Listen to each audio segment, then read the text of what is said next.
नमस्ते मेरे प्यारे साथियों, कैसे हैं आप लोग। उम्मीद करती हूँ बहुत अच्छे होंगे और खूब मन लगाकर पढ़ाई भी कर रहे होंगे। मित्रों, जैसा कि आप जान रहे हैं कि सरस्वती गोविंद पांडे की पुस्तक से हम याद करने वाले तथ्यों को याद कर रहे हैं। इसके अंतर्गत भक्ति काल में मैंने बहुत सारे क्लासेस करवा दिया था, जिसमें कि तुलसीदास की रचनाओं को याद करना था, संत कवियों को याद करना था, अन्य विभिन्न तरह के कथन थे, जो भी चीज़ें थी, मतलब जो याद करने वाले तथ्य जो थे, जो कि हमें रटना पड़ा था, उसको मैंने रिलेट कर करके समझाया आप लोगों को। उम्मीद है कि वो सारे क्लासेस आपके लिए यूज़फुल होगी। उसके लिए मित्रों अलग से प्लेलिस्ट बना दी है।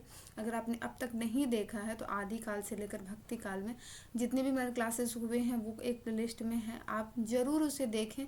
पुस्तक को सामने रख लें, सरस्वती गोविंद पांडे, उसे रिलेट करें, उसे समझें और आप उसे 2-3 बार देखें, आपको वो याद हो जाएंगे। मित्रों, इसी के क्रम में मैं आज आपको बताना चाहूँगी कि आज हम करने वाले हैं केशव दास की रचनाओं को याद करने वाले हैं क्रम से।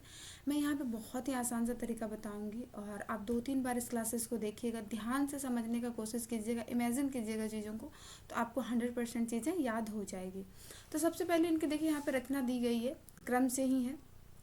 और यहाँ पे आप हल्का हल्का देख सकते हैं पेन का जो है यहाँ पे मार्क लगा हुआ है। ये सारे हमने अपनी किताबों में घिस घिस के लिख लिख के इसी तरह करके याद किया था।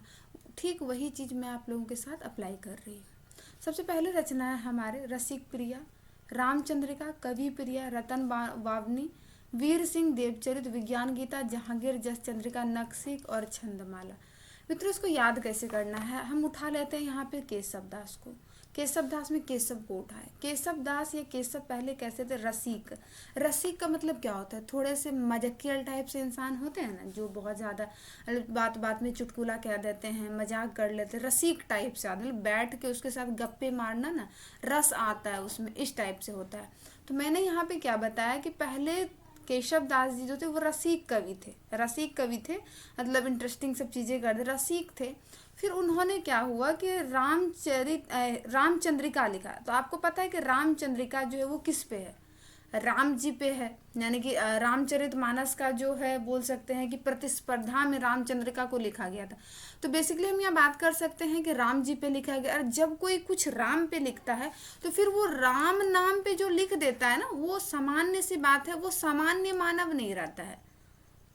तो वो क्या रहता है, सामान्य मानव वो नहीं रहता है, वो क्या बन गया, कवि बन गया। ऐसे भी अगर जो आप भक्ति में या फिर ईश्वर का अगर प्रचार प्रसार करोगे ना, तो फिर आप सही मायने में भी कोई सामान्य नहीं रहोगे। क्यों? क्योंकि आप ईश्वर के बारे में लिख रहे हैं ना, तो कुछ ना कुछ तो वो ईश्वर आपको बना ही देगा। सच्चाई भी है और इसमें आप जोड़ भी सकते हैं। केशव पहले कैसे थे, रसिक कवि थे। उन्होंने रामचंद्रिका लिखा। रामचंद्रिका किस पे लिखा, राम जी पे, जो कि आपको पता है कि तुलसीदास के रामचरितमानस की प्रतिस्पर्धा में लिखा गया था।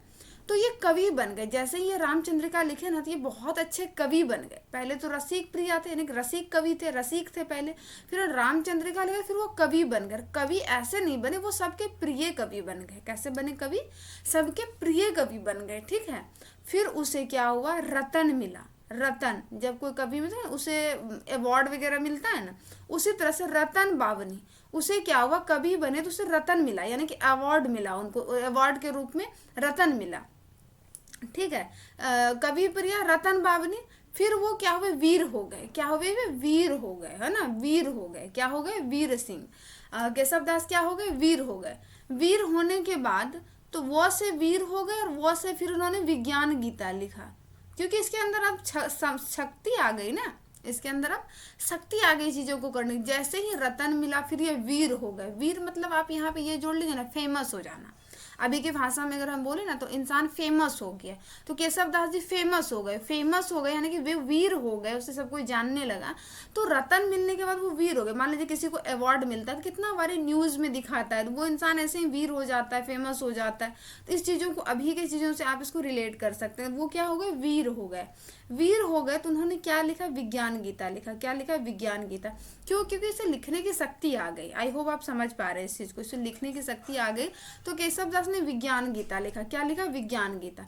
विज्ञान गीता लिखने के बाद जहांगीर, आपको पता है कि जहांगीर के शासनकाल की बात हो रही है। तो जहांगीर अपना नख से सीख तक, यानी नख सीख मतलब क्या होता है, नाखून मतलब पैर के नाखून से लेकर शिखर तक, यानी कि सर का जो हम लोग का शिखर है वहां तक का वर्णन करवाने के लिए जहांगीर अपना नखशिख का वर्णन करवाने के लिए छंदमाला लेकर आया है ना, कि केशवदास तुम मेरे नखशिख के बारे में वर्णन करो। वो उसको भेंट के रूप में जहांगीर जी केशवदास को क्या देते हैं, छंदमाला पहनाते हैं। क्या पहनाते हैं आपको नहीं पता है, बता रहे हैं। आपने कहीं पे भी राजा वगैरह को देखा होगा, जब कोई दास वगैरह उनका अच्छा कोई काम करते हैं तो राजा क्या करते हैं, ऐसे करके अपना गला से माला उतारते हैं, फिर एक इंसान को पहना देते हैं, मतलब ये माला भेंट कर देते हैं। माला क्या करते हैं, भेंट कर देते हैं। आप चीज़ों को थोड़ा सा इमेजिन कीजिए, आपने अगर किसी में देखा होगा ना, तो बोलते बहुत ज़्यादा हम आपसे प्रसन्न हुए, वो अपने गल मतलब राजा लोग तो बहुत सारी माला पहनते हैं, आप भी जानते हैं, वो एक माला उतार के उसे भेंट कर देते हैं। तो जैसे ही जहांगीर को ये चीज़ पता चला था ना केशव दास हैं, तो केशव दास ने विज्ञान गीता लिखा है। विज्ञान मतलब साइंस की बात कर रहा है। जैसे ही ये साइंस में पहुंच गए ना, केशव दास साइंस की बात कर रहे हैं, तो जहांगीर इससे मिलने आया तो बोला कि तुमने विज्ञान पे लिख दिया तो तुम मेरे ऊपर भी लिखो भाई। तो ये बोले कि ये केशव दास क्या बोलेंगे, बेचारे कुछ नहीं बोले। फिर वो बोले, जहांगीर जी बोले कि मेरा नख से लेकर सिखा। अरे मतलब ऐसे तो नक्शिक वर्णन मतलब ज़्यादातर नारियों का किया जाता है, लेकिन यहाँ याद करने के लिए मैं बस बोल रही हूँ। तो जहांगीर जी ने बोला कि नक्शिक मतलब मेरे नाखून से लेकर शिखर तक यानी ऊपर तक का तुम वर्णन करो, और ये बोल के इन्होंने इसको छंदमाला भेंट किया, यानी कि छंदमाला यानी कि अपने गले से माला उतार कर केशव दास को दिया। आपके पल्ले पड़ा या नहीं पड़ा, एक बार मैं फिर से रिपीट कर रही हूँ, जरूर से जरूर आपके पल्ले पड़ जाएगा। देखिए क्या है, मैं याद करवा रही हूँ केशव दास की रचनाओं को, ठीक है, सुनिएगा ध्यान से। केशव दास पहले कैसे थे, पहले ये रसिक कवि थे। कैसे थे, रसिक कवि थे। रसिक कवि या रसिक प्रिया, रसिकों में ये प्रिय थे या रसिक कवि थे, जो जहन में आए याद कर लीजिए। मैं कह रही हूँ केशव दास पहले रसिक कवि थे, ठीक है। चलिए, इन्होंने रामचंद्रिका लिखा। रामचंद्रिका राम जी के ऊपर लिखा। रामचंद्रिका लिखने के बाद ये क्या हुए, कवि में प्रिय हो गए। कोई भी अगर राम के बारे में लिखेगा तो वो सामान्य तो रहेगा नहीं, वो कवि में प्रिय हो गए, तो इसे अवार्ड मिला। अवार्ड मिला मतलब रत्न मिला, तो रतन बानवी रत्न मिला। फिर वो क्या हो गए, वीर हो गए। क्या हुए, केशव दास वीर हो गए। वीर सिंह देवचरित, वीर हो गए मतलब फेमस हो गए। अभी की भाषा में हो जाएगा क्या, फेमस हो गए, ठीक है, वीर हो गए। फिर वो फेमस होने के बाद इन्होंने साइंस पे कुछ लिखा। साइंस पे मतलब विज्ञान गीता लिखा। क्या लिखा, विज्ञान गीता लिखा। केशव दास ने साइंस पे कुछ लिखा यानी कि विज्ञान गीता लिखा। जैसे ही जहांगीर को यह बात पता चली कि केशव दास हैं, वो रसिक थे पहले, फिर वो कवि बने, फिर उन रत्न अवार्ड मिला था, फिर वो फेमस हो गए, वीर बने, और उसी ने विज्ञान गीता लिखा, तब जहांगीर जी को ये लगा कि ये मेरे बारे में भी कुछ लिख सकता है। कौन, केशव दास। तो जैसे ही विज्ञान गीता लिखा ना, तो जहांगीर जी को ये चीज़ पता चली। जहांगीर पहुंचे केशव दास के पास, ये बोले कि तुम हमारा नक्शिक वर्णन करो। तुम हमारा नक्शिक, मैंने बताया नाखून से शिखा तक, तो नक्शिक वर्णन करो, ये तुम हमारा नक्शिक वर्णन करो। और जहांगीर जो है वो खुश होकर इसे क्या किया, मैं माला भेंट किए। तो छंद माला होगा, छंद माल नहीं होगा, छंदमाला जो है इसको भेंट किए। समझ में आ गया। एक बार फिर रिपीट कर दूं, केशव दास पहले रसिक कवि थे, उन्होंने रामचंद्रिका लिखा, फिर वो कवि बने तो कवि में सबसे प्रिय हो गए, कवि प्रिया। फिर उसे रतन मिला, रतन मिला यानी कि अवार्ड मिला।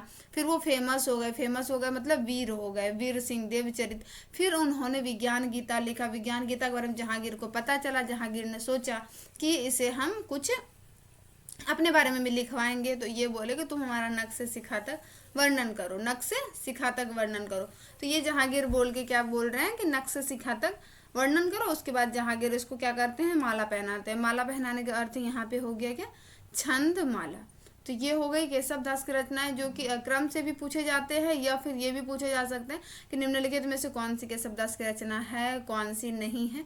और यहाँ पे इसके क्रम से भी रखे हुए हैं, ठीक है। तो ये हमारे पेपर में बनते हैं। मैंने बहुत ही आसान तरीक़ा से इसको बताया है।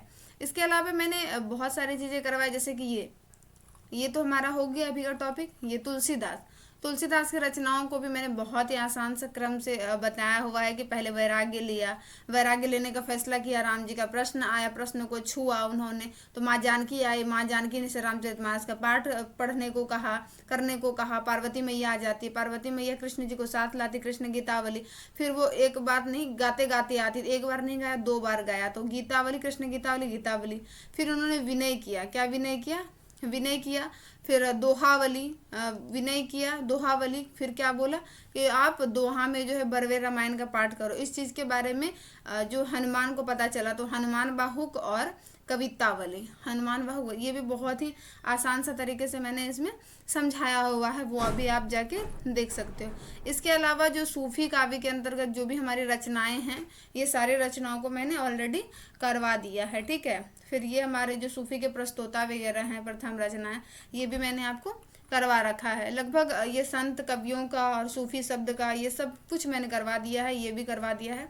अब जो हमारा नेक्स्ट टॉपिक होने वाला है, आप हमें बताइएगा कि आपको क्या चीज़ें इसमें कठिन लग रही है।